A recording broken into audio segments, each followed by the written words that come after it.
It's in our match against Brazil.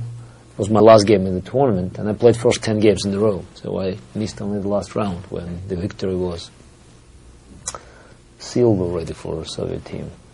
I had an 8 out of 9, and played Sunye. Was not very impressive opening, so Black had reasonably comfortable game, but not much I could create with isolated pawn. And at move 32, Sunye, who wasn't... It's one of the earliest games of yours I can remember where you had an isolated queen's pawn. Yeah, but I was not scared of having isolated pawn. So I knew that there would be plenty of opportunities for my pieces, just to jump around this pawn and sometimes to create threats for the opponent's king. So that's why I never had any problems of accepting the isolated pawn. But this game was very heavy, solid positional game, so Black had not many options to create initiative on the king side. And Sunye offered me a draw, and I think position is roughly equal. Maybe white is slightly better, but...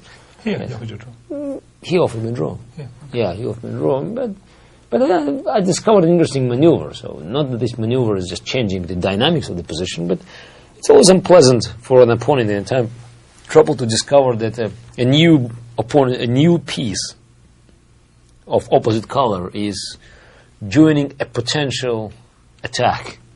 Don't see much of an attack for you here, but show me. Okay, knight e7. The knight goes on f5, potentially on h4, but I couldn't even imagine that this knight would play such a significant role in a big king's hunt that will start in a few moves, just in a few moves. So I refused to accept a draw, played knight e7, and... so this is move 32, you say he's a bit short of time, and you? A bit. Well, I had more time, yes. I don't remember how much, but definitely, I was more comfortable. So after knight e4, rook g6, Black is already playing with white's nerves. It's nothing yet dangerous, but sometimes it's unpleasant to have rook on g6, x-raying pawn on g2. So bishop d3, and now queen d7. Here was a key move, because now I'm threatening to take on h3, and also if white played f3, then I have knight g3, which leads to unclear position. Hard to evaluate, but it's very unpleasant to play f3 in a time trouble. So obviously, if you have any chance, you'll try to avoid playing f3. Even not in time trouble. No, even yeah. So obviously, Sunye played king h1, which I don't think was a really good move, because after knight f5, probably the best for white was just to exchange the knights and still play f3. And again, it led to a similar position where Black has its chances. Took on e4, d4, and he planned to play rook ed2, and now it seems that Black is in a bit of trouble because, it's again an X-ray on d file and rook on d8, queen on d7. He obviously underestimated knight h4. He's lost now, isn't he? I think now, yes. Now he's lost, and after knight h4, Black happily executed the main idea, the main plan. Knight from c6 went to h4, and suddenly Black has more than enough pieces to create decisive threats. Yes. Pawn e4 is useful as well. Absolutely. You were telling me before you count these pawns as attacking units. Absolutely. So we already have 4 attacking units now. Queen from d7, attacking h3, rook on g6, knight on h4, pawn on e4, and potentially bishop from c5. Yes, you managed to activate that. We'll be seeing shortly. So Sunye realized that not knight f5, the move he planned. After simple take on f5, would be a king h7. Tremendous attack. It's not tremendous attack. It's the end of the game. So I thought it would be winning, but now with computer I was able to check that it's an easy win for Black. There are 4 pieces and potentially bishop in the attack, and no one is defending White's king. So Black has a decisive material advantage in the battlefield, because you can just cut the board in two, and you see that all white pieces on one side and the king on another side, and that proves that on the real battlefield, white had no resources to fight. So, very bad luck for white. Were you often doing that at that time? Declining draws in situations where you thought you were slightly objectively worse? No, I don't think that this was a pattern. But again, I found an idea to play 97. I found not a trick, but something that would create potential problems for my opponent. And I didn't think I was in danger of any kind. So it's a sound game, you think? It's a sound game. So why not to decline a draw and keep playing, because there are some interesting options, and anything happens in the time trouble. And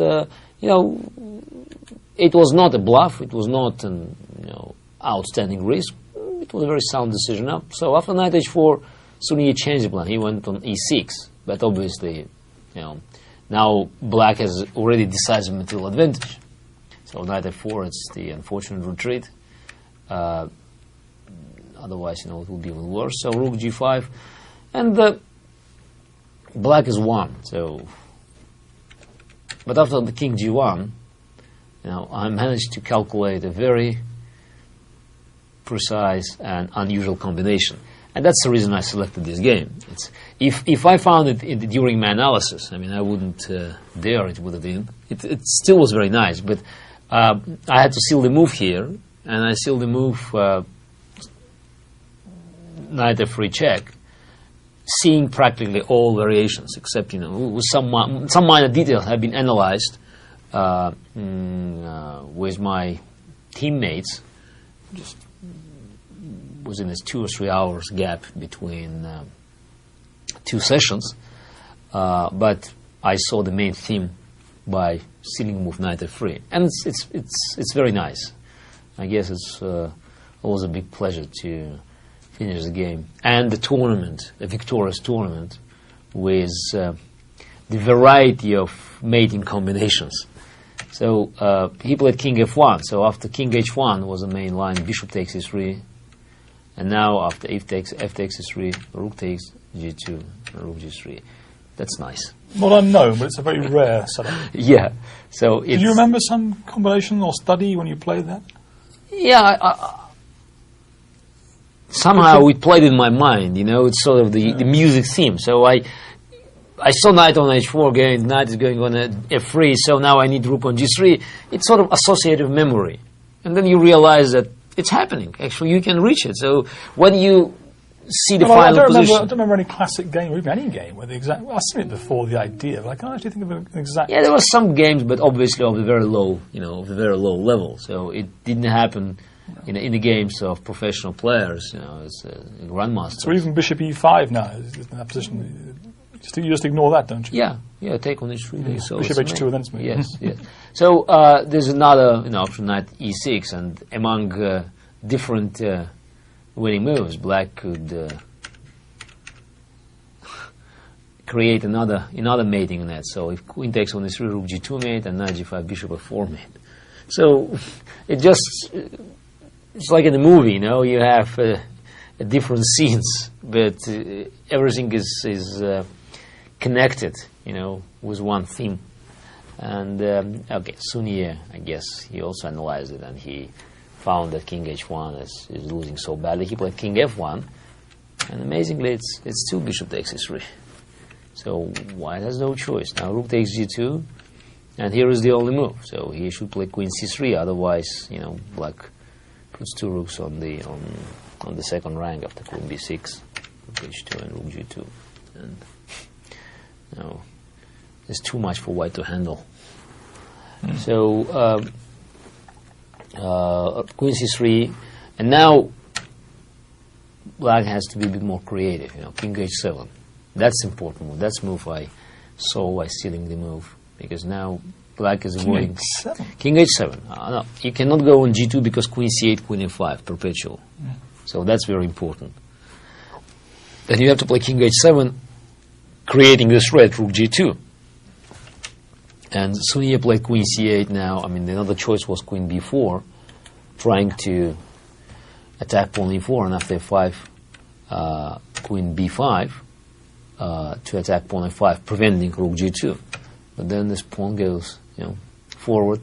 Remember, game was Romanician, similar. f5, f4, queen b4, and that's the easiest, because if he takes on d2, f3, and there's no defense from rook h1 and rook g2 mate. So you gave away both your minor pieces. Yes, but now I have 2 rooks and two pawns, so that's more than enough to mate an opponent's king. And a couple of lines like king e1. There's no mate here, but there's an extra queen now. That's enough to win the game. So Sunye played rook queen c8, and suddenly black changed the construction, changed the mating construction. Now rook f1 mate is a threat, and if he goes on f4 with a knight, then rook h2